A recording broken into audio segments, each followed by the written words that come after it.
Against the God के एक और नए नोवेल एक्सप्लेनेशन में आप सभी का स्वागत है। पिछले एपिसोड के लास्ट सीन में देखा था कि यूनचे को अपनी पीठ पर एक चुभती हुई नजर महसूस हुई। उसने पलटकर देखा तो फर्स्ट पैलेस का मू यीझो उसे घूर रहा था। उसकी आंखों में गुस्सा और दुश्मनी साफ दिख रही थी। मू यीझो ने एक किलिंग इंटेंट वाला लुक दिया और फिर लेक की तरफ मुड़ गया। अचानक आसमान काला पड़ गया और एक ऐसी ड्रैगन क्राई गूंजी जिसने पूरी दुनिया को हिलाकर रख दिया। ये आवाज इतनी तेज थी कि लेक के पानी में तो हलचल नहीं हुई, लेकिन डिसाइपल्स के कान बजने लगे और मुंह शियाओलान के मुंह से चीख निकल गई। ऊपर से एक ऐसा प्रेशर नीचे आया जिसने सबको थर्रा दिया। अब आगे आसमान में एक विशाल आइस ब्लू शैडो तेजी से नीचे आ रही थी। ये एक सेंट ड्रैगन था। इसका शरीर 10 किलोमीटर लंबा था और इसकी पूंछ 15 किलोमीटर तक फैली हुई थी। जब इसने अपने पंख फैलाए तो पूरा आसमान ढक गया। इसके शरीर पर लगे स्केल्स बर्फ के क्रिस्टल जैसे चमक रहे थे। यह नजारा इतना भयानक और शानदार था कि कमजोर दिल वाले तो वही बेहोश हो जाते। ये ड्रैगन हवा में 3 किलोमीटर ऊपर रुका और उसकी विशाल शैडो ने पूरे लेक को ढक लिया। शियाओलान हकलाते हुए बोली, सेंट ड्रैगन। उसने आज तक इसे सिर्फ बहुत दूर से देखा था। ड्रैगन, जो कि बीस्ट्स का राजा होता है, उसका प्रेशर इतना था कि एल्डर्स तक की हालत खराब हो रही थी। लेकिन यूनचे कंफ्यूज था। बिंगयुन ने उसे बताया, यह विशाल ड्रैगन हमारी सेक्ट मास्टर का माउंट है, जो पिछले 10,000 साल से उनकी सेवा कर रहा है। सोचो जरा, एक ट्रू ड्रैगन जो अपनी मर्जी का मालिक होता है और जिसे मारना लगभग नामुमकिन है, वो 10,000 साल से किसी का माउंट बना हुआ है। इससे अंदाजा लगाया जा सकता है कि स्नो सॉन्ग रियल्म किंग की ताकत किस लेवल की होगी। तभी सारे एल्डर्स, पैलेस मास्टर्स और डिसाइपल्स जमीन पर झुक गए। ये सिर्फ झुकना नहीं था, ये काउटो था, माथा जमीन पर टेक कर प्रणाम करना। यूनचे अभी भी इधर उधर देख रहा था कि तभी मू बिंगयुन की एक अदृश्य ताकत ने उसे जबरदस्ती नीचे झुका दिया। हजारों लोगों की आवाज एक साथ गूंजी, हम सेक्ट मास्टर का स्वागत करते हैं। इन शब्दों में कोई प्रोफाउंड एनर्जी नहीं थी, सिर्फ डर और गहरी श्रद्धा थी। किसी की हिम्मत नहीं थी कि वो अपनी सांस भी जोर से ले। ड्रैगन के सिर के ऊपर एक धुंधली सी सफेद फिगर खड़ी थी। 3 किलोमीटर दूर होने की वजह से उसका चेहरा तो नहीं दिख रहा था, बस एक आइसी मिस्ट का शैडो नजर आ रहा था। यह थी स्नो सॉन्ग रियल्म की रियल्म किंग। जहां सब सिर झुकाए कांप रहे थे, वहीं यूनचे ने अपनी आदत से मजबूर होकर हल्का सा सिर उठाया और ऊपर देखने की कोशिश की। यह एक बहुत बड़ी गलती हो सकती थी। मू बिंगयुन ने तुरंत अपनी फ्रोस्ट पावर का इस्तेमाल किया और यूनचे के सिर को जबरदस्ती नीचे दबा दिया।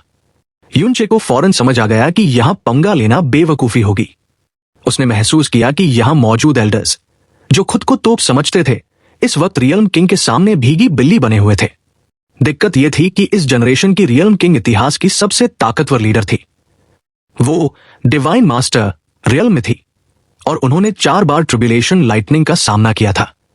पुराने समय में एल्डर्स मिलकर किंग के फैसले बदल सकते थे, लेकिन आज की रियल्म किंग इतनी ताकतवर थी कि वो एक उंगली से पूरे स्नो सॉन्ग रियल्म को मिटा सकती थी। उनका विरोध करने वाले सारे लोग बहुत पहले ही मारे जा चुके थे। तभी ऊपर से एक आवाज आई, जैसे आसमान से कोई फरमान जारी हुआ हो, उठ जाओ।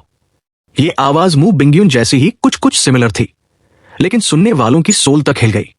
ऐसा लगा जैसे किसी ने हथौड़े से उनके दिमाग पर वार किया हो। लेक के पानी में, जो ड्रैगन की दहाड़ से भी नहीं हिला था, अब इस आवाज से लहरें उठने लगी थी। उस फ्रोस्ट ड्रैगन के ऊपर खड़ी स्नो सॉन्ग रियल्म किंग की बॉडी से कोई ऑरा या प्रेशर नहीं निकल रहा था, लेकिन इसके बावजूद यूनचे को साफ फील हो रहा था कि उसकी सोल को जैसे किसी भारी पहाड़ ने दबा दिया हो। यहां तक कि उसकी विल पावर भी अंदर ही अंदर कांप रही थी। यूनचे ने आज तक ऐसा डर कभी महसूस नहीं किया था, क्योंकि यह डिवाइन वे का सबसे हाई रियल्म था। यह ताकत थी डिवाइन मास्टर रियल्म की। जब कोई कल्टिवेटर इस लेवल पर पहुंच जाता है तो उसे अपना ऑरा रिलीज करने की जरूरत ही नहीं पड़ती। उनका बस वहां होना ही दूसरों को टेरर और रिस्पेक्ट से झुकाने के लिए काफी होता है। यूनचे बाकी सबके साथ खड़ा तो हो गया, लेकिन उसका दिल जोर जोर से धड़क रहा था। पहली बार उसे फील हुआ कि वो इस दुनिया में कितना छोटा है। स्नो सॉन्ग रियल्म किंग आसमान में थी और वो जमीन पर, और इन दोनों के बीच का फर्क बादलों और कीचड़ से भी ज्यादा था। तभी ग्रेट एल्डर मू वांजी आगे आए। उन्होंने बहुत ही रिस्पेक्ट के साथ सेक्ट मास्टर को रिपोर्ट दी कि 72 divine hall elders, 36 ice Phoenix palace masters और हजारों डिसाइपल्स आ चुके हैं। तभी ऊपर से स्नो सॉन्ग रियल्म किंग की आवाज आई। उन्होंने कहा कि हेवनली नेदर फ्रॉस्ट लेक उनका होली लैंड है। जहां नॉर्मली 3 साल में सिर्फ एक इंसान को जाने की इजाजत मिलती है। लेकिन इस बार नियम बदल दिए गए हैं। रियल्म किंग ने रिवील किया कि 3 महीने पहले एटर्नल हेवन रियल्म ने एक वार्निंग दी है कि कुछ बहुत बड़ा और खतरनाक होने वाला है। इसी वजह से एटर्नल हेवन ने अपनी पावर दूसरे रियल्म्स के साथ शेयर की है, जो हिस्ट्री में कभी नहीं हुआ। इसलिए स्नो सॉन्ग रियल्म भी पीछे नहीं रहेगा और आज सभी डिसाइपल्स को हेवनली नेदरफ्रॉस्ट लेक में एंटर करने का मौका दिया जाएगा। ये सुनते ही भीड़ में एक अलग ही एक्साइटमेंट दौड़ गई, लेकिन रियल्म किंग की आवाज में जो प्रेशर था उसने सबके रोंगटे खड़े कर दिए थे। यूनचे के दिमाग में तो उस रियल्म किंग की इमेज एक बेहद आइस कोल्ड और हार्टलेस औरत की बन गई थी। मू हुआनजी ने आगे समझाया कि ये मौका उनकी जिंदगी बदल सकता है। उन्होंने बताया कि 2 साल बाद प्रोफाउंड गॉड कन्वेंशन होने वाला है और आज जो लोग हेवनली नेदरफ्रॉस्ट लेक की एनर्जी को अब्सॉर्ब करेंगे उनके पास सिलेक्ट होने का बेटर चांस होगा। सीधे शब्दों में कहे तो ये एक ऐसा जैकपॉट था जो दोबारा कभी नहीं मिलने वाला था। इसके बाद एल्डर्स के इशारे पर सभी डिसाइपल्स और पैलेस मास्टर्स लेक की तरफ उड़ चले। जैसे जैसे वो लोग हेवनली नेदरफ्रॉस्ट लेक के पास जा रहे थे, ठंड का लेवल खतरनाक होता जा रहा था। मू शियाओलान, जिसका कल्टीवेशन थोड़ा कमजोर था, वो बुरी तरह कांप रही थी। उसे अपनी पूरी प्रोफाउंड एनर्जी यूज करनी पड़ रही थी सिर्फ खुद को गर्म रखने के लिए। लेकिन हैरानी की बात यह थी कि यूनचे, जिसका कल्टीवेशन लेवल उससे भी कम था, वो एकदम नॉर्मल दिख रहा था, जैसे उसे ठंड लग ही नहीं रही हो। लेकिन तभी मू बिंग्युन ने यूनचे और मू शियाओलान को लेक के किनारे पर ही रोक दिया। उन्होंने साफ बोल दिया कि तुम दोनों का कल्टीवेशन लेवल बहुत कम है। अगर तुम जबरदस्ती हेवनली नेदरफ्रॉस्ट लेक में घुसोगे तो फायदा कम और नुकसान ज्यादा होगा। इसलिए तुम दोनों यहीं किनारे पर रुको और बाहर की कोल्ड एनर्जी से अपनी बॉडी को टेम्पर करो। मू शियाओलान ने तो तुरंत यस मास्टर बोल दिया, क्योंकि उसे अपनी लिमिट्स पता थी। लेकिन यूनचे के लिए यह एक्सेप्ट करना मुश्किल था। यूनचे ने थोड़ी हिम्मत करके बोला, पैलेस मास्टर, मैं ट्राई करना चाहता हूं। लेकिन मू बिंग्युन ने उसे बीच में ही टोक दिया और पुराना प्रॉमिस याद दिलाया कि उसे वही करना है जो वो कहेंगी। यूनचे चुपचाप बैठ गया, लेकिन तभी उसके कानों में मू बिंग्युन का साउंड ट्रांसमिशन आया और यहां पर असली राज खुला। मू बिंग्युन ने उसे सीक्रेटली बताया, तुम्हारी बॉडी स्पेशल है। मुझे पता है कि ये कोल्ड एनर्जी तुम्हें नुकसान नहीं पहुंचाएगी, लेकिन दिक्कत यह है कि तुम सॉवरेन प्रोफाउंड रियल्म में होकर भी अगर हेवनली नेदरफ्रॉस्ट लेक में टिक गए तो ये खबर आग की तरह फैल जाएगी। इससे तुम्हें बहुत ज्यादा अटेंशन मिलेगी जो तुम्हारे लिए डेंजरस है। सेक्ट मास्टर और मैं तुम्हारे कर्जदार हैं, इसलिए वो तुम्हें बाद में अकेले में यहां आने का मौका देंगी। ये सुनकर यूनचे का दिल हल्का हुआ और उसने अपनी आंखें बंद करके मेडिटेशन स्टार्ट कर दिया। इसी बीच मू सुशान वहां आए और यूनचे को देखकर हैरान रह गए। उन्होंने नोटिस किया कि सिर्फ 3 महीनों में यूनचे ने peak sovereign profound realm achieve कर लिया है और उसकी फाउंडेशन बहुत स्ट्रांग है। उन्होंने मू बिंग्युन से पूछा कि आखिर उन्होंने इसे कैसे ट्रेन किया, जिस पर बिंग्युन ने साफ मना कर दिया कि इसमें उनका कोई हाथ नहीं है। मू सुशान ने हंसते हुए कहा कि ये लड़का तो कॉमन सेंस के खिलाफ चलने वाला फ्रीक है। उधर लेक के ऊपर बाकी 35 आइस फीनिक्स पैलेसेस के डिसाइपल्स पहुंच चुके थे। मू यिझोउ ने नीचे यूनचे को किनारे पर बैठे देखा और एक मॉकिंग स्माइल दी, जैसे कह रहा हो कि तू यही डिजर्व करता है। इसके बाद एक एक करके सभी डिसाइपल्स ने हेवनली नेदरफ्रॉस्ट लेक में जंप लगा दी। जैसे ही उनके पैर पानी को छुए, ऐसा लगा जैसे वो किसी आइस हेल में गिर गए हों। वहां का पानी इतना ठंडा था कि उनकी प्रोफाउंड एनर्जी उबलने लगी। दर्द बर्दाश्त के बाहर था, लेकिन उनके चेहरों पर एक्साइटमेंट थी। हर कोई अपनी पूरी ताकत लगाकर उस कोल्ड एनर्जी को कंट्रोल करने की कोशिश कर रहा था। डिवाइन हॉल के टॉप डिसाइपल्स जैसे मू हानी और मू फेशुए के चेहरों पर कोई एक्सप्रेशन नहीं था। वो शांति से पानी में उतर गए। लेकिन अभी असली ड्रामा बाकी था, क्योंकि एल्डर्स और पैलेस मास्टर्स ने अभी तक एंटर नहीं किया था। ग्रेट एल्डर मू हुआनजी ने हिम्मत करके ऊपर देखा और पूछा, सेक्ट मास्टर, डायरेक्ट डिसाइपल चुनने के बारे में क्या हुक्म है? यह सवाल सुनते ही लेक में मौजूद सारे डिसाइपल्स के कान खड़े हो गए और सबने अपनी आंखें खोलकर मू हानी और मू फेशुए की तरफ देखा। तभी स्नो सॉन्ग रियल्म किंग की आवाज आई, मैं भूली नहीं हूं। चूंकि हम लेक पर हैं तो सिलेक्शन यही होगा और इसके लिए ज्यादा ट्रायल्स की जरूरत नहीं है। आसमान से एक ब्लू लाइट चमकी और वहां एक अजीब सा प्रोफाउंड फॉर्मेशन बन गया। लेक का पानी ऊपर उठा और उस फॉर्मेशन से बूंद बूंद करके गिरने लगा। लेकिन ये आवाज पानी के टपकने जैसी नहीं, बल्कि आइस क्रिस्टल्स के टकराने जैसी थी। रियल्म किंग ने अनाउंस किया, जब तक ये पानी टपक रहा है लगभग 6 घंटे, तब तक जो कोई भी सबसे ज्यादा हेवनली लेक आइस स्पिरिट्स को अपनी तरफ अट्रैक्ट कर पाएगा वही मेरा अगला डायरेक्ट डिसाइपल बनेगा। ये सुनते ही कंपटीशन स्टार्ट हो गया। मू हुआनजी ने जोर से चिल्लाकर अपनी पोती मू फेशुए को एनकरेज किया। उधर मू युनजी ने मू हानी के आसपास के डिसाइपल्स को दूर धकेल दिया ताकि उसे डिस्टर्बेंस न हो। सीन यह है कि हेवनली नेदरफ्रॉस्ट लेक के आइस स्पिरिट्स कोई आम स्पिरिट्स नहीं थे। इन्हें अट्रैक्ट करने के लिए सिर्फ प्रोफाउंड स्ट्रेंथ काफी नहीं थी, बल्कि आइस लॉज की समझ और एफिनिटी होनी चाहिए। मतलब ये टेस्ट ताकत का नहीं, टैलेंट और कंट्रोल का था। मू हानी और मू फेशुए दोनों को सबसे स्ट्रॉन्ग कैंडिडेट्स माना जा रहा था। मू हानी की बॉडी से ब्लू लाइट निकलने लगी और उसने अपनी पूरी सोल एनर्जी लगा दी स्पिरिट्स को बुलाने में। दूसरी तरफ मू फेशुए बिल्कुल शांत थी, जैसे कोई स्नो लोटस हो। उसका टैलेंट इतना हाई था कि दूर से एक आइस स्पिरिट खुद ब खुद उसकी तरफ खिंचा चला रहा था। बाकी डिसाइपल्स भी अपनी किस्मत आजमा रहे थे, क्योंकि रियल्म किंग का डायरेक्ट डिसाइपल बनना मतलब सीधे स्वर्ग की सीढ़ी चढ़ना था। वहां लेक के बीचों बीच एक साइलेंट लेकिन इंटेंस बैटल चल रही थी। हर कोई आइस स्पिरिट्स को इंप्रेस करने में लगा था, लेकिन इस सबसे बेखबर किनारे पर बैठा यूनचे अपनी ही दुनिया में था। उसने अपने 5 सेंसेस पूरी तरह बंद कर लिए थे। उसे नहीं पता था कि बाहर क्या कंपटीशन चल रहा है या रियल्म किंग ने क्या कहा। और यहीं पर सबसे बड़ा ट्विस्ट था। यूनचे को पता भी नहीं था, लेकिन उसकी बॉडी एक ब्लैक होल की तरह एक्ट कर रही थी। मू शियाओलान के मुकाबले यूनचे के अंदर हेवनली लेक की कोल्ड एनर्जी 10 गुना ज्यादा स्पीड से घुस रही थी। वो प्योर एनर्जी जिसमें हाई लेवल लॉस थे, उसकी बॉडी में सर्कुलेट हो रही थी और उसे अंदर ही अंदर चेंज कर रही थी, जबकि पूरी दुनिया का ध्यान उन स्टूपिड आइस स्पिरिट्स पर था। लेक के ऊपर लगे प्रोफाउंड फॉर्मेशन से पानी की बूंदें डिंग डिंग करके नीचे गिर रही थी। ये आवाज घड़ी की टिक टिक जैसी लग रही थी, जो सबको टाइम बीतने का एहसास दिला रही थी। शुरुआत में जो आइस स्पिरिट्स डर कर भाग गए थे, अब वो धीरे धीरे शांत हो रहे थे। डिसाइपल्स अपनी पूरी मेहनत से शांत एनर्जी रिलीज कर रहे थे ताकि उन स्पिरिट्स को अट्रैक्ट कर सके। सीन ये था कि लो लेवल स्पिरिट्स को कंट्रोल करना आसान होता है, लेकिन हेवनली नेदरफ्रॉस्ट लेक के स्पिरिट्स बहुत प्योर और स्मार्ट थे। उन्हें सिर्फ अपने पास बुलाना ही लोहे के चने चबाने जैसा था। 15 मिनट बीते, फिर 1 घंटा बीत गया। डिवाइन हॉल का एक डिसाइपल, जो डिवाइन ट्रिब्यूलेशन रियल्म के मिडिल स्टेज पर था, उसने बड़ी मुश्किल से एक आइस स्पिरिट को अपने पास बुलाया। फिर उसने देखा कि उसके पास 2 स्पिरिट्स नाच रहे हैं, लेकिन वो भी इतने कंफ्यूजन में थे कि कभी भी भाग सकते थे। उस बंदे ने राहत की सांस ली और इधर उधर देखा। उसका कॉन्फिडेंस तब हिल गया जब उसने मू हानी और मू फेशुए को देखा। मू हानी और मू फेशुए ये दोनों तो अलग ही लीग में खेल रहे थे। उन दोनों के पास 5-5 आइस स्पिरिट्स नाच रहे थे, और वो स्पिरिट्स डर नहीं रहे थे, बल्कि खुशी से झूम रहे थे। ये देखकर बाकी डिसाइपल्स का मॉरल पूरी तरह डाउन हो गया। उन्हें समझ आ गया कि आइस फीनिक्स डिवाइन हॉल में अगर किसी का नाम है तो वो सिर्फ इन दोनों का है। तीसरा कोई कंपटीशन में है ही नहीं। बाकी सब तो बस सपोर्टिंग कास्ट की तरह फील कर रहे थे।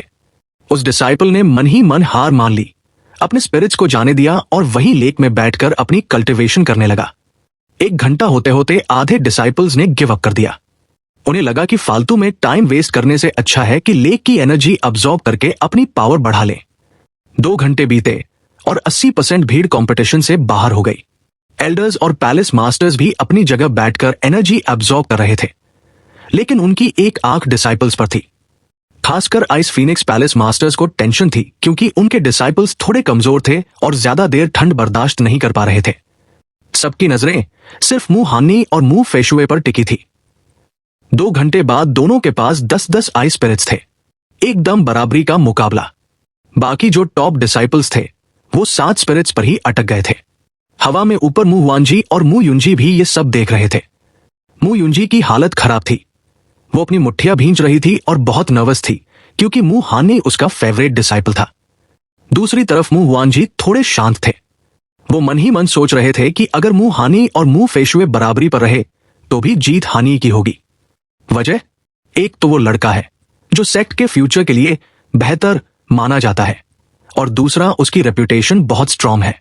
तभी नीचे से एक चीख सुनाई दी। आइस फीनिक्स पैलेस का एक डिसाइपल ठंड बर्दाश्त नहीं कर पाया और उसकी बॉडी अकड़ने लगी। उसकी पैलेस मास्टर ने तुरंत उसे पानी से बाहर फेंका। बेचारा डिसाइपल शर्मिंदा होकर किनारे पर बैठ गया। सीन यह है कि सबकी लिमिट अलग अलग होती है। अगर लिमिट क्रॉस की तो लेने के देने पड़ जाएंगे। धीरे धीरे 4 घंटे बीत गए। आइस फीनिक्स पैलेस के सारे 3500 डिसाइपल्स बाहर निकल चुके थे। अब पानी में सिर्फ डिवाइन हॉल के एलिट्स बचे थे। मू हानी और मू फेशुए का लीड इतना बड़ा हो गया था कि बाकी बचे खुचे डिसाइपल्स ने भी हाथ खड़े कर दिए। जब आखिरी बंदे ने देखा कि हानी और फेशुए के पास 20 से 20 स्पिरिट्स हैं और उसके पास सिर्फ 14, तो उसने भी अपनी हार मान ली और स्पिरिट्स को डिस्पर्स कर दिया। मतलब साफ था, जीनियसेस तो बहुत थे, लेकिन अनपैरेलल्ड जीनियसेस के सामने उनकी एक नहीं चलने वाली थी। अब मैदान पूरी तरह साफ था। मुकाबला सिर्फ हानी और फेशुए के बीच था, लेकिन कहानी में असली ट्विस्ट तो किनारे पर बैठा यून चला रहा था, जिसे इन सब ड्रामा की कोई खबर नहीं थी। वो एक अलग ही दुनिया में पहुंच चुका था। उसकी बॉडी के छेद खुल चुके थे और हेवनली नेदरफ्रॉस्ट लेक की कोल्ड एनर्जी किसी बाढ़ की तरह उसके अंदर घुस रही थी। बाकी लोग एनर्जी को कंट्रोल करके धीरे धीरे अंदर ला रहे थे, लेकिन यूनचे का सिस्टम डायरेक्ट एनर्जी को अपने प्रोफाउंड वेन्स में पंप कर रहा था। यूनचे की कॉन्शियसनेस इतनी गहरी हो गई थी कि उसे टाइम का पता ही नहीं चला। उसकी बॉडी में प्रोफाउंड एनर्जी के हजारों साइकिल पूरे हो गए और अचानक सब कुछ रुक गया, जैसे टाइम फ्रीज हो गया हो। एक पल का सन्नाटा और फिर उसके प्रोफाउंड वेन्स के अंदर एक धमाका हुआ। ऐसा लगा जैसे उसके अंदर की दुनिया तबाह हो गई हो। उसके प्रोफाउंड वेन्स में कोहरा छा गया, कभी आग जलती, कभी पर्पल लाइटनिंग चमकती, कभी अंधेरा छा जाता, और फिर उसकी सारी कल्टिवेशन पावर, सारी ओरिजिन प्रोफाउंड एनर्जी बिखरने लगी। किसी भी कल्टिवेटर के लिए यह सबसे डरावना सपना होता है, अपनी पावर को खत्म होते देखना। लेकिन तभी उस खालीपन में अजीब से तारे चमकने लगे, एक नेब्यूला जैसा स्ट्रक्चर बनने लगा। यूनचे को एक अजीब सी फीलिंग आई, जैसे उसका पूरा एग्जिस्टेंस अपग्रेड हो रहा हो। उसकी हड्डियां, खून, बाल, हर सेल खुशी से झूम रहा था। उसके दिमाग में पिछले 8 सालों की इमेजेस चलने लगी। जब वो 16 साल का था, जब उसके प्रोफाउंड वेन्स पहली बार ठीक हुए थे, उसकी हर लड़ाई, हर खतरा, हर वो पल जब वो मौत के मुंह से बचकर निकला था। वो अपनी पूरी जिंदगी को फिर से जी रहा था। उसी वक्त ऊपर आसमान में फ्रोस्ट ड्रैगन पर बैठी स्नो सॉन्ग्रियन किंग की नजरें बादलों को चीरती हुई सीधे यूनचे पर पड़ी। उनकी आंखें चमक उठीं। नीचे किनारे पर मू बिंग्युन भी एकदम से पलटीन और यूनचे को देखा। यूनचे के शरीर से प्रोफाउंड एनर्जी की किरणें निकल रही थी, लेकिन वो बिखर नहीं रही थी, बल्कि उसके चारों तरफ एक रिंग बनाकर तेजी से घूम रही थी। हवा में कंपन हो रहा था। पास बैठी मू शियाओलान को झटका लगा। वो कुछ बोलने ही वाली थी कि मू बिंग्युन की आवाज सीधे उसके दिमाग में गूंजी, चुप रहो, कुछ मत बोलना, वो ब्रेक थ्रू कर रहा है। मू शियाओलान ने अपने मुंह पर हाथ रख लिया और डरते डरते पीछे हट गई। उसकी आंखें फटी की फटी रह गई थी। यूनचे के अंदर जो हो रहा था वो कोई मामूली लेवल अप नहीं था। ये एक प्रोफाउंड प्रैक्टिशनर का सबसे बड़ा सपना था, मॉर्टल रियल्म को छोड़कर डिवाइन रियल्म में कदम रखना। यूनचे, जो सिर्फ 3 महीने पहले स्नो सॉन्ग रियल्म में आया था, आज बिना किसी तैयारी के अनजाने में ही डिवाइन वे का दरवाजा खोल रहा था। लेक के बीच में हानी और फेशुए अभी भी उन मामूली आइस स्पिरिट्स के लिए लड़ रहे थे, जबकि किनारे पर बैठा ये लड़का सीधे गॉड बनने की राह पर चल पड़ा था। मू बिंग्युन के माथे पर शिकन थी और रीजन बहुत सिंपल था। मॉर्टल रियल्म से डिवाइन रियल्म में ब्रेक थ्रू करना कोई छोटी बात नहीं होती। ये एक कंप्लीट ट्रांसफॉर्मेशन होता है जिसमें यूजुअली कई दिन लग जाते हैं। यहां तक कि अगर किसी का टैलेंट बहुत हाई भी हो, तब भी कई घंटे तो लगते ही हैं और रिस्क बहुत ज्यादा होता है। अगर इस प्रोसेस में कोई डिस्टर्बेंस हो गई तो प्रोफाउंड वेन्स हमेशा के लिए डैमेज हो सकती है।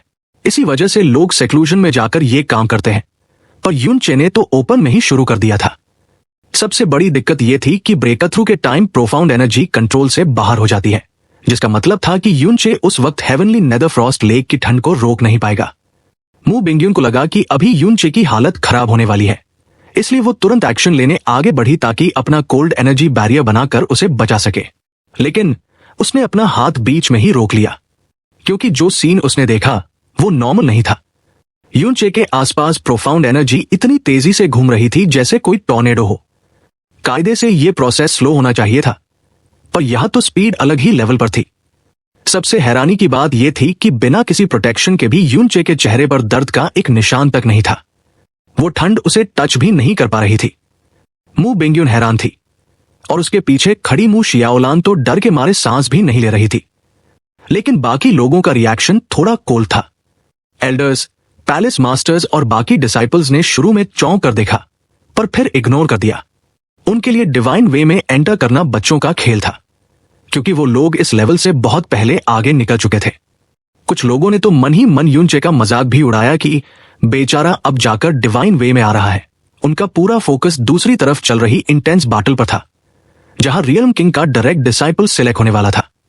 इधर यूनचे की बॉडी के अंदर अलग ही गेम चल रहा था। उसकी प्रोफाउंड वेन्स में स्टार्स बन रहे थे और चमक रहे थे। पूरा इनर वर्ल्ड चेंज हो रहा था। बस उसका डेवल ओरिजिन और अभी भी शांत और डल ग्रे कलर का था। बाहर का माहौल एकदम शांत था। सिर्फ लेक के पानी टपकने की आवाज आ रही थी। मुंह हानी और मुंह फेशुए का कंपटीशन अब एक डेडलॉक पर आ चुका था। 4 घंटे बीत चुके थे। दोनों ने बराबर आइस स्पिरिट्स अट्रैक्ट किए थे। पहले 24, फिर आधे घंटे बाद 26 और फिर 15 मिनट बाद 27। ऐसा लग रहा था जैसे टाइम स्लो हो गया हो। किनारे पर खड़े आइस फीनिक्स पैलेस के डिसाइपल्स और लेक के अंदर डिवाइन हॉल के डिसाइपल्स, सबकी आंखें फटी की फटी रह गई थी।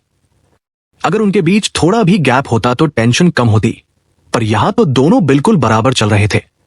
एक डिवाइन हॉल एल्डर ने शॉक होकर कहा, मुझे उम्मीद नहीं थी कि आइस लॉज में ये दोनों इतने बराबर होंगे। 6 घंटे खत्म होने वाले हैं और अभी तक विनर डिसाइड नहीं हुआ। तभी अचानक सबके चेहरे के एक्सप्रेशंस बदल गए। सीन ये हुआ कि आखिरी 15 मिनट बचे थे और मुंह हानी और मुंह फेशुए दोनों ने गलती से एक ही आई स्पिरिट पर फोकस कर दिया था। दोनों को तुरंत एहसास हुआ कि उन्होंने सैम टारगेट चुन लिया है, पर कोई पीछे नहीं हटा, क्योंकि ये आई स्पिरिट सबसे पास था और टाइम कम था। अगर वो टारगेट चेंज करते तो हारने का चांस बढ़ जाता। माहौल इतना ठंडा और टेंस हो गया कि बड़े बड़े एल्डर्स ने भी अपनी सांसें रोक ली थी। अब बस ये एक आखिरी आई स्पिरिट डिसाइड करने वाला था कि आज का विनर कौन होगा।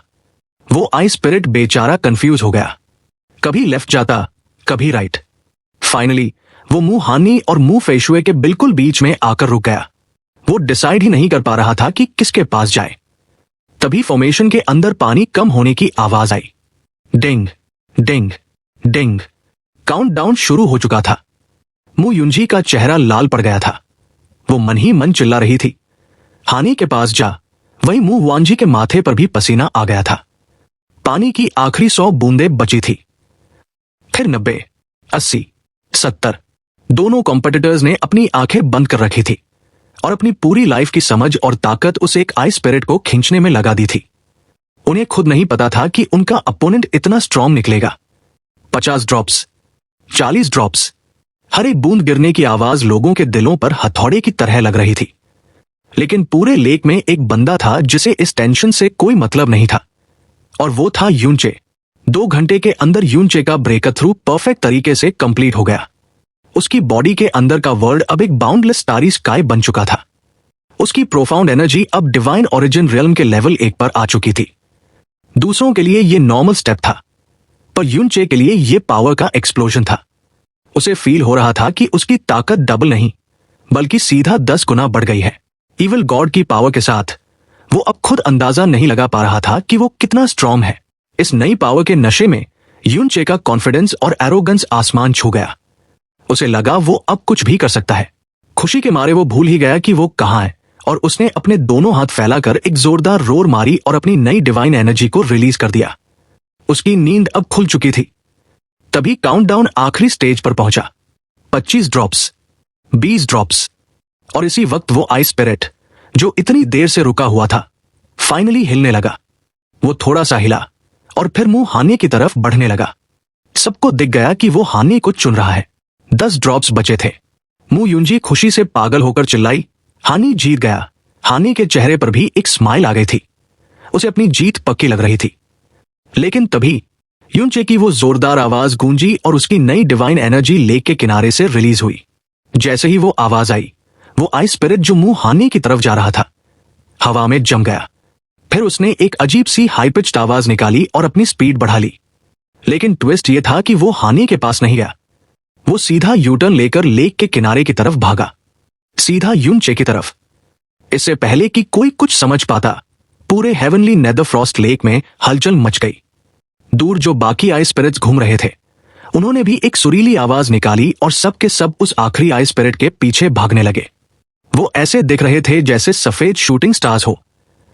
और सबसे बड़ा झटका तब लगा जब मुंह हानि और मुंह फेशुए के खुद के आई स्पिरिट्स, जिन्हें उन्होंने 6 घंटे की मेहनत से जमा किया था, वो भी उन्हें छोड़कर बिना सोचे समझे यूनचे की तरफ उड़ गए।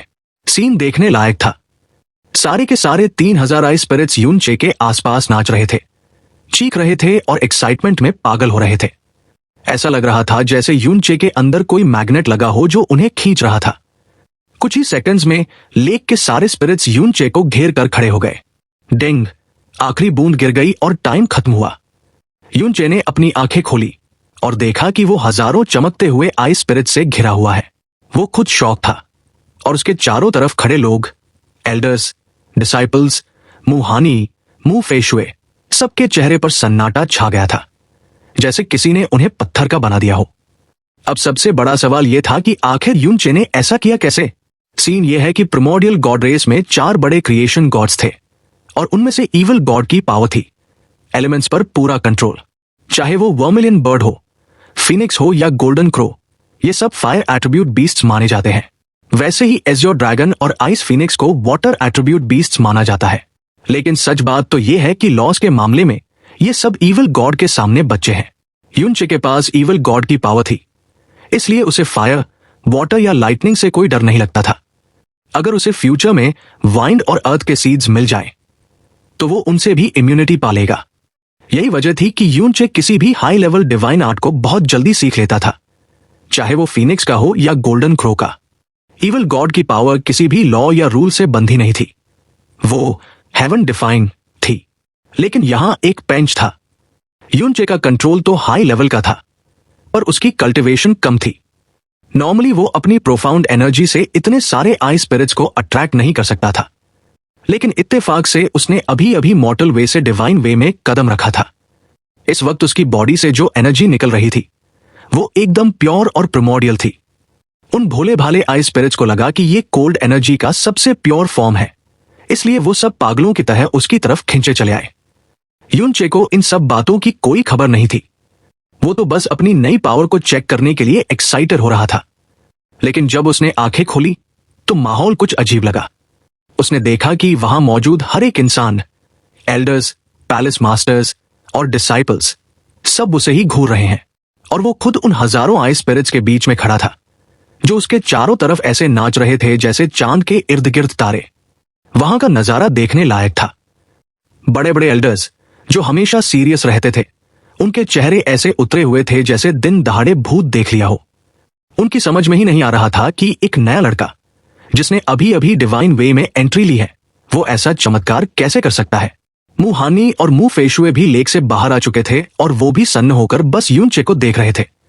यूनचे ने मासूमियत से मू बिंग्यून से पूछा, क्या हुआ?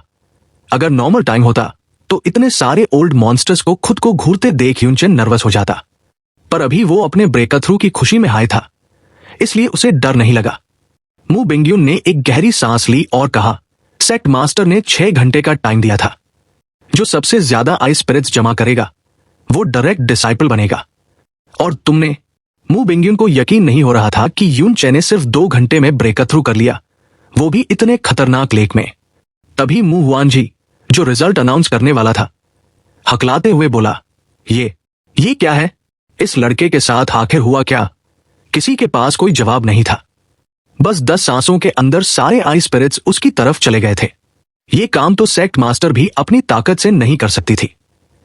स्नो सॉन्ग रियल्म किंग, जो ऊपर आसमान में फ्रोस्ट ड्रैगन पर बैठी थी, वो भी खामोश थी। उसे भी समझ नहीं आ रहा था कि ये कैसे हुआ।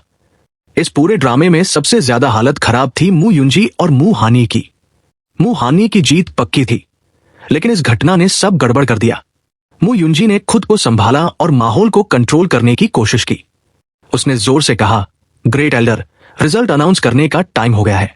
मेरा डिसाइपल हानी जीत चुका है, सबने देखा है। चैनल को सब्सक्राइब, वीडियो को लाइक और हाइप कर दो। साथ ही ऐसे ही रेगुलर वीडियोस के लिए आप मेंबरशिप ले सकते हैं।